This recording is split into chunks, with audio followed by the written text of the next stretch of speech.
Assalamualaikum warahmatullahi wabarakatuh. Apa kabar? Kembali berjumpa dengan saya, Hirsuno Arif dari Forum News Network. Dalam beberapa hari terakhir ini, saya banyak ditanya-tanya oleh teman-teman, terutama teman di daerah, dan juga para senior berkaitan dengan terbentuknya Partai Mahasiswa Indonesia. Wah, ini saya sendiri jujur saja juga bingung, karena sebagai wartawan saya belum pernah dengar nih soal Partai Mahasiswa, tapi ketika baca siapa nama ketua umumnya saya jadi ngeh ini. Tapi saya ajak Anda untuk ngobrol nih sama sama pakarnya ya kalau soal gerakan mahasiswa kontroversi. Yeah. Namanya Kang Ubaidillah Badrun. Assalamualaikum Kang Ubaid. Waalaikumsalam Mas Hersu. Aduh, ini karena saya banyak ditanya-tanya orang, saya giliran balik tanya kepada Anda gitu. Ini Anda nih kenal nih dengan mereka-mereka ini yang ada di Partai Mahasiswa ini? Saya kebetulan tidak mengenal langsung ya Mas. Ya. Tapi saya termasuk yang konsen memang studi tentang social movement, terutama pada student movement ya, student government dan lain-lain, itu memang salah satu fokus studi saya. Sehingga mau tidak mau segala informasi tentang mahasiswa saya pelajari. Ya. Termasuk Eko Pratama ini kan sebetulnya ya dia memang aktivis BEM Nusantara yang kemarin bertemu dengan Pak Wiranto ya. Oke. Karena BEM Nusantara juga terpecah tuh Mas. Ya. Ya terpecah. Nah, dia faksi yang memang kalau saya sebut sih masuk kategori kelompok mahasiswa pragmatis lah. Oke. Yang elitis, dan dia berasal dari universitas yang tidak terlalu terkenal di Surabaya. Ya. Jadi memang universitas swasta yang ya saya kira tidak begitu cukup diperhitungkan dalam konteks gerakan ya.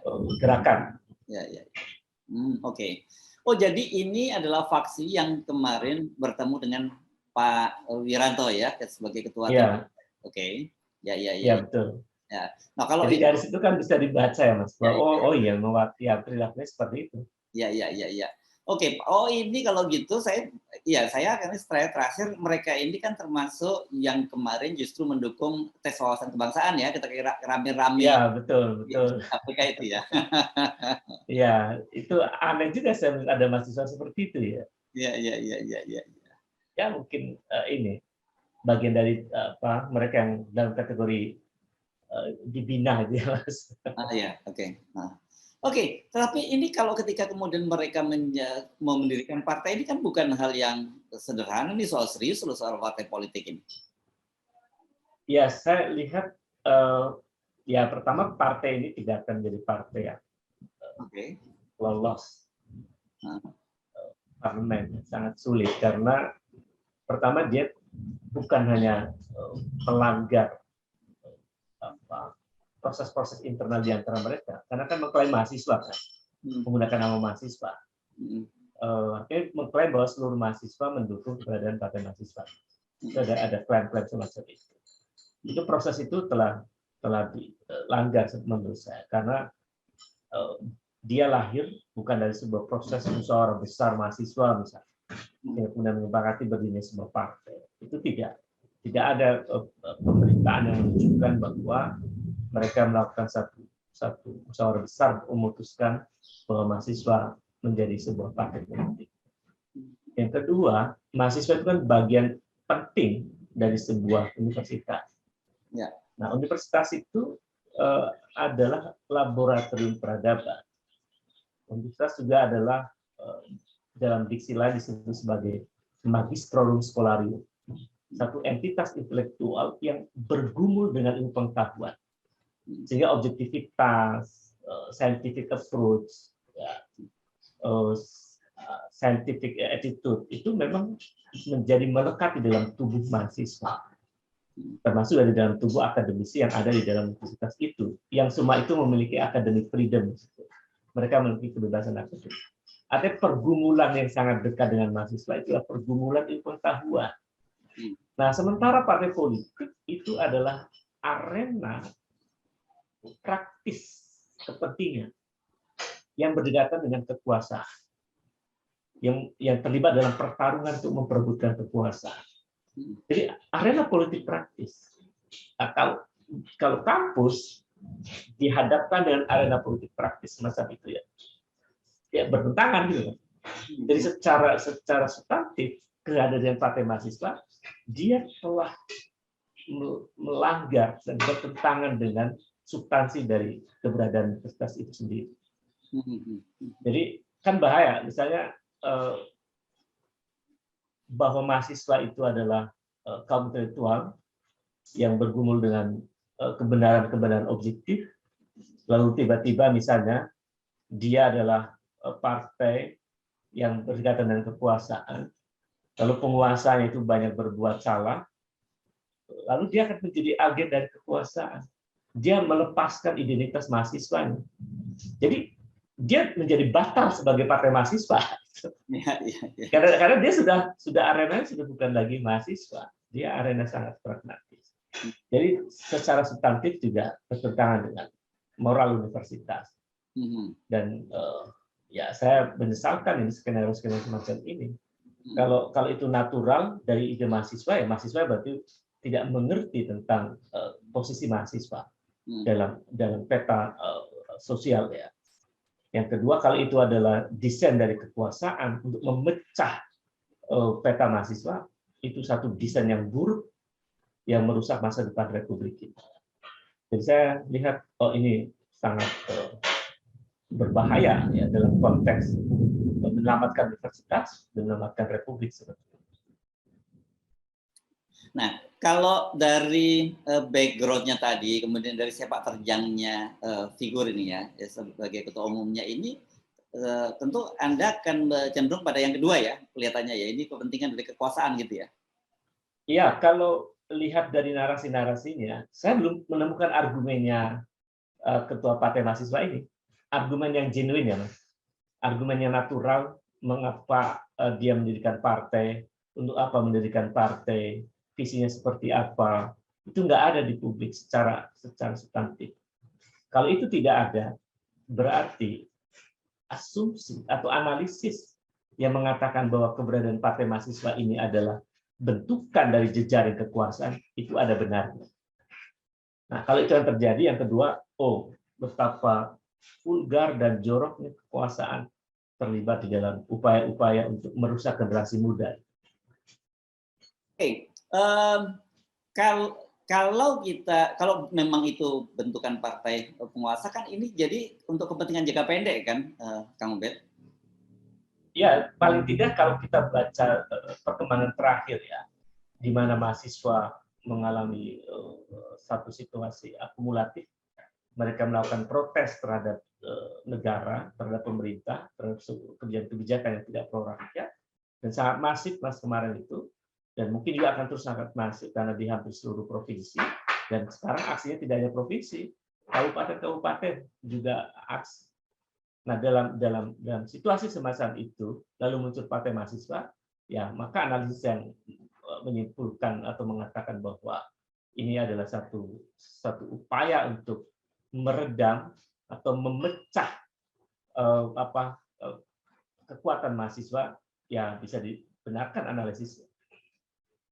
Oke, tapi apa nggak salah pilih ya ini penguasa ya kalau memilih kemudian BEM Nusantara pun ini pun sempalan gitu ya. Kalau kita lihat anatominya kan sebenarnya yang besar itu adalah kelompok pada BEMSI ya, BEM seluruh Indonesia yang ada sebut ada dua ya, ada dua kelompok. Kemudian ada lagi katakanlah AMI yang Aliansi Mahasiswa Indonesia yang katanya dari 100 kampus dan salah satunya UI. Nah, kalau ini kita lihat sejarahnya kan BEM Nusantara seperti kita perbincangan kita waktu yang lalu, mereka ini dari kampus-kampus non mainstream lah gitu dengan tidak menyebutnya kecil. Dan ini pun sudah terbelah lagi kan gitu. Iya, jadi dari kelompok BEM Nusantara kan terbelah. Dan saya melihat itu juga pilihan jika itulah desain dari kekuasaan, itu pilihan kekuasaan atau penguasa yang salah, keliru ya. Atau saya sih mau mengatakan ini cara yang sudah kehilangan akal, Mas. Jadi seperti kesulitan bagaimana meredam gerakan protes mahasiswa, sehingga apapun dilakukan, cara apapun dilakukan, termasuk sampai membentuk partai mahasiswa itu. Maka kemudian yang dijadikan sebagai tokoh, ternyata tokoh mahasiswa yang sebetulnya nggak punya legitimasi yang kuat di dalam peta gerakan mahasiswa. Apalagi kita lihat BEM Nusantara itu kan memang kelompok mahasiswa pragmatis ya, selalu berdekatan dengan kekuasaan, dan sejak berdirinya, saya amati dari sejak berdirinya, itu kan terjadi seperti, apalagi sekarang BEM Nusantara sudah terpecah antara Eko dengan Dimas. Jadi itu juga menggambarkan betapa di tubuh BEM Nusantara saja bermasalah, lalu dibuat partai atau dibuatkan partai, ya sangat kelihatan anehnya gitu, bagaimana sebuah kekuasaan gelisah, kehilangan akal untuk menghadapi gerakan protes mahasiswa.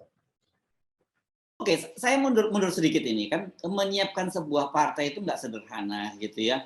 Nah, tapi tiba-tiba kita nggak pernah dengar apa-apa, tiba-tiba muncul partai mahasiswa sendiri. Anda sendiri apakah sebagai orang yang banyak bergumul di gerakan mahasiswa ini sudah jauh hari sebelumnya mendengar ada rencana pendirian partai ini? Ya, sebelum jadi pemberitaan di media, saya sempat dihubungi oleh aktivis mahasiswa. Kapan itu? Di Jawa Tengah kira-kira mungkin 2 minggu lalu ya, atau 3 minggu lalu. Sebelum jadi berita di media. Nah, aktivis ini menyampaikan kepada saya, Pak, nanti ini udah mulai muncul nih partai mahasiswa. Saya agak cuekin itu. Aneh, saya bilang, kenapa masih bikin partai? Terus yang kedua ada japri saya lagi, hampir berkali-kali itu, mungkin 5-7 kali. Saya lihat lagi, kok serius sekali nih teman-teman Jawa Tengah, lalu Jawa Timur ya. Lalu dia bilang, Pak, katanya mereka mau menemui Bapak itu sebelum mungkin berita itu menyebar gitu. Saya bilang, ya pasti saya tolak gitu, kalau mereka menemui. Mau apa nih? Jadi kakak pembina gitu ya? Iya. Mungkin mau minta jadi pembina gitu. Saya aduh ini masih. Jadi saya sudah sempat mendengar beberapa minggu sebelumnya, sebelum ini menjadi satu. Jadi artinya bahwa di kalangan mahasiswa sendiri juga mereka yang melihat gelagat itu protes, kritis bahwa ini ada mahasiswa aneh nih, kira-kira begitu, yang tiba-tiba bikin partai, dan parahnya lagi partainya disahkan oleh Menkumham. Nah, itu aduh, ini menteri apa ya, nggak cross check gitu ya, karena harus ada verifikasi ya, untuk mengesahkan sebuah partai. Nah, dan karena berdiri partai itu kan untuk menjadi legal dia verifikasi apakah badan hukumnya atau kantornya. Ternyata kantornya agak abal-abal ya, Mas. Kemarin nggak jelas misalnya. Ini gimana nih untuk melegalisasi keadaan seperti itu. Belum lagi ini, selain kita udah sama-sama tahu bahwa membuat partai di Indonesia ini sangat mahal ya.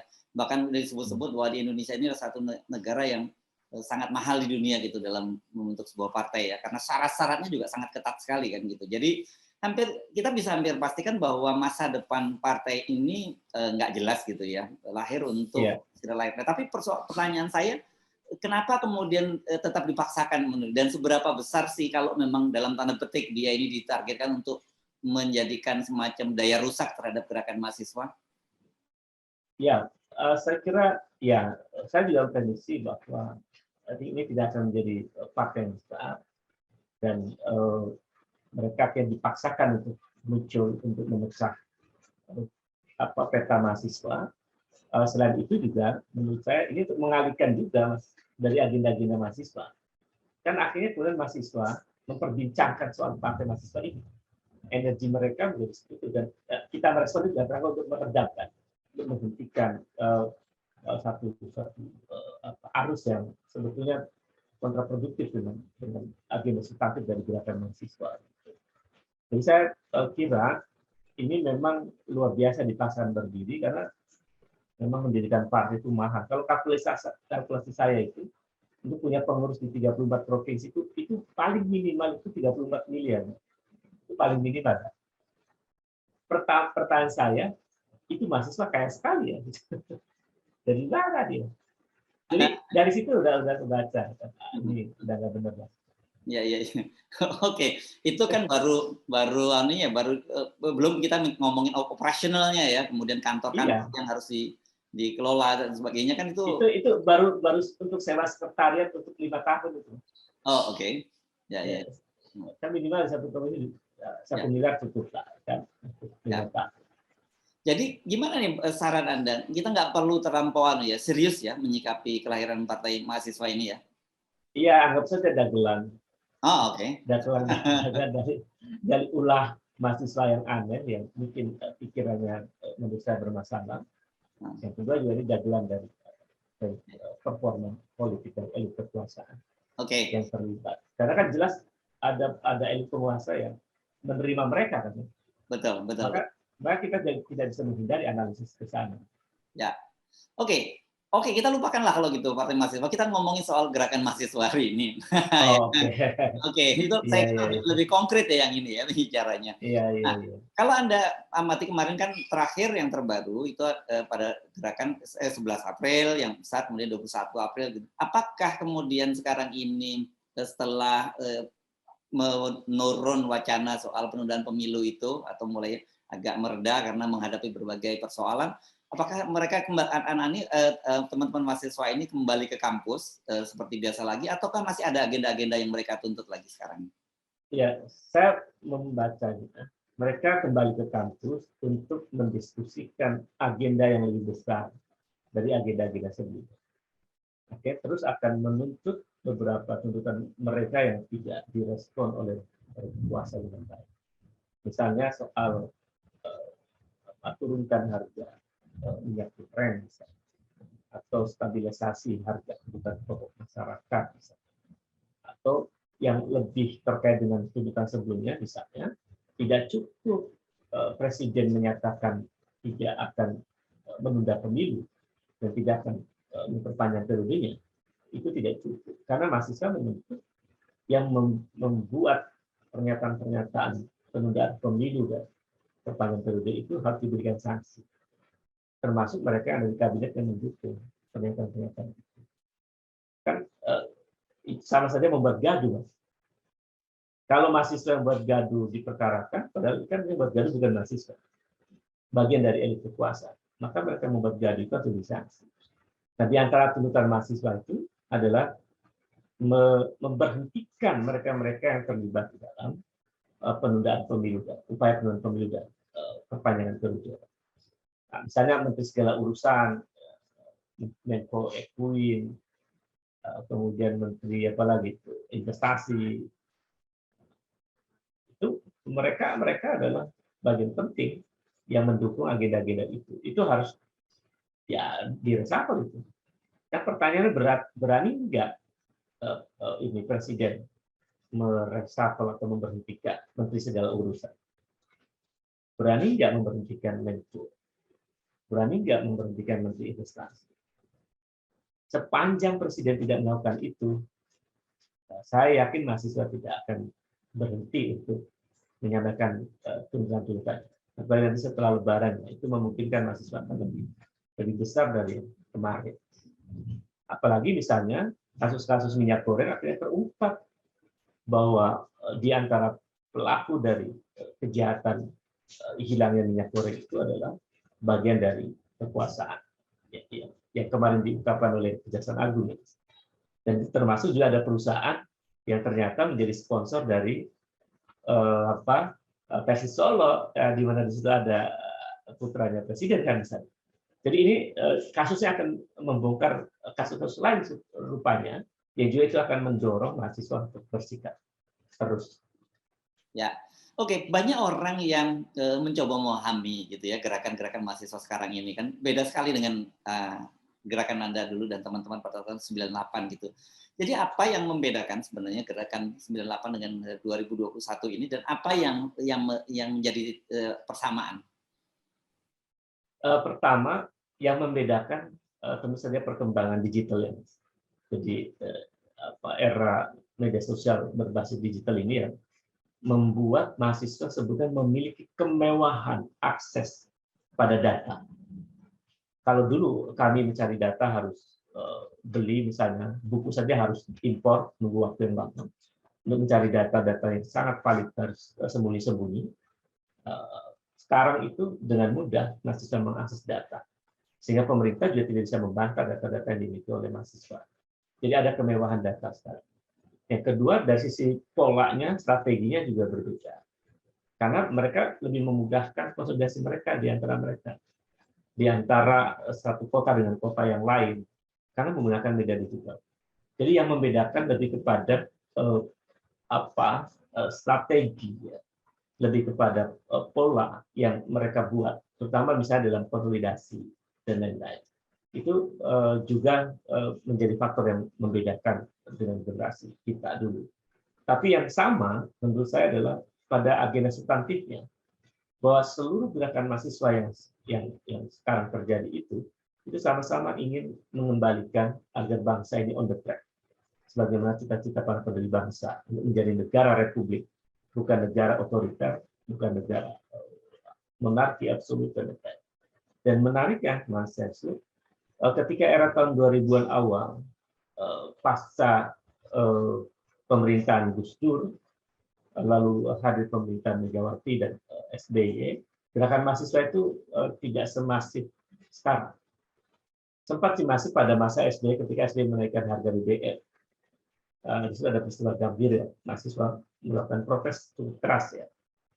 Tetapi tingkat masivitasnya sekarang itu muncul. Nah, ada yang menarik. Ketika tahun 2014 itu mahasiswa dinilai sebagai generasi ya, generasi digital yang mager gitu, generasi rebahan. Ya kan? Itu kan terjadi pada masa-masa itu. Tapi tiba-tiba ada ledakan besar ketika tahun 2019. Jadi ini episode penting ini tahun 2019. Ketika mahasiswa berdemonstrasi dengan tagar reformasi di korupsi. Itu menjungkir balikan analisis banyak orang. Dan saya terlibat di dalam intensitas dengan mahasiswa itu. Mereka mengatakan, jangan pikir bahwa kami ini generasi rebahan yang tidak mengerti tentang situasi nasional. Mereka mengerti dengan cara yang mereka sendiri. Dan mereka berdiskusi itu dengan media yang sangat canggih. Maka mereka kemudian dengan jaringan yang begitu luas, 2019 itu kemudian menjadi peristiwa besar dengan tagar reformasi korupsi. Meskipun kemudian agenda DPR terjalankan mengesahkan revisi undang-undang KPK itu. Tapi pada sisi itu saya melihat mahasiswa gerakan mahasiswa generasi Z ini menemukan kemenangan moral di situ. Bahwa mahasiswa sudah mengingatkan tahun 2019 jangan lemahkan KPK. Itu sudah menang secara moral. Kemudian tahun 2020 juga mahasiswa bergerak untuk menolak undang-undang Omnibus Law bersama buruh.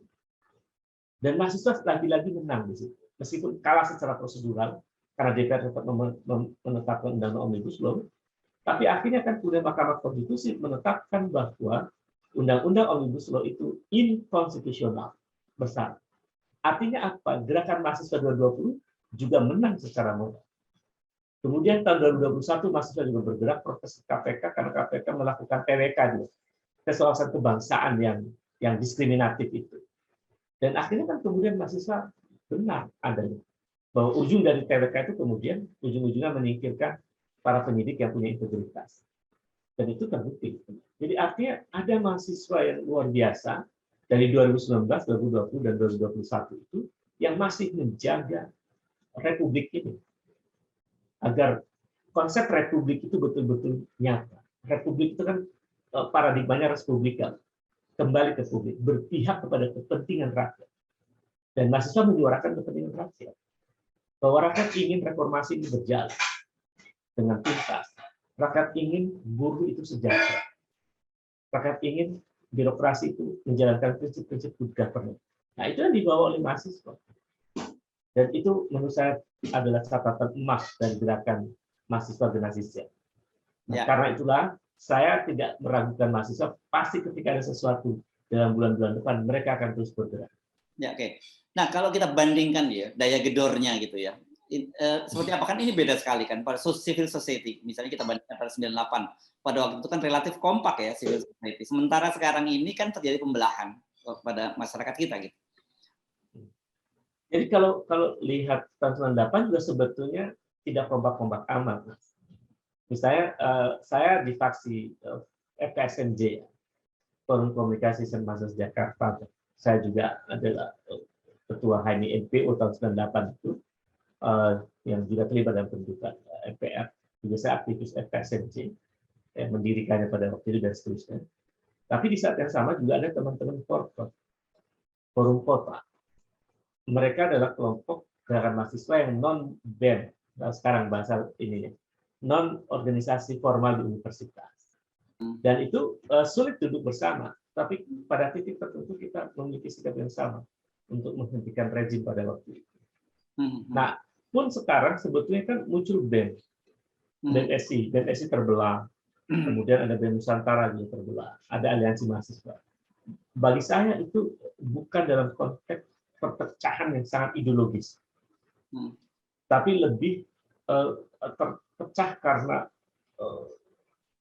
ego di antara elit mahasiswa, lebih terpecah karena kepentingan pragmatis di antara kelompok mahasiswa.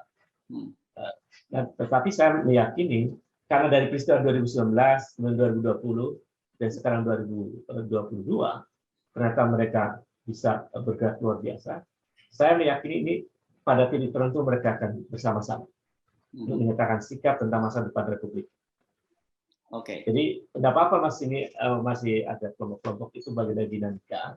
Dan memang parahnya sekarang ini pembelahan-pembelahan itu dilakukan oleh elit, bagian dari elit kekuasaan. Dan partai mahasiswa itu bagian dari itu ya, bagian dari. Iya, betul. Ya. Oke, terima kasih Kang Ubedillah. Jadi kalau saya sama-sama Mas. Ya, kalau tidak salah tangkap ini, jadi mari kita lupakan partai mahasiswa, kita fokus pada gerakan mahasiswa saja gitu ya, kira-kira ya. Iya, betul. Karena itu lebih substantif kan, kita mikirin masa depan Republik ini. Yes, oke. Baik, Assalamualaikum warahmatullahi wabarakatuh. Waalaikumsalam warahmatullahi wabarakatuh.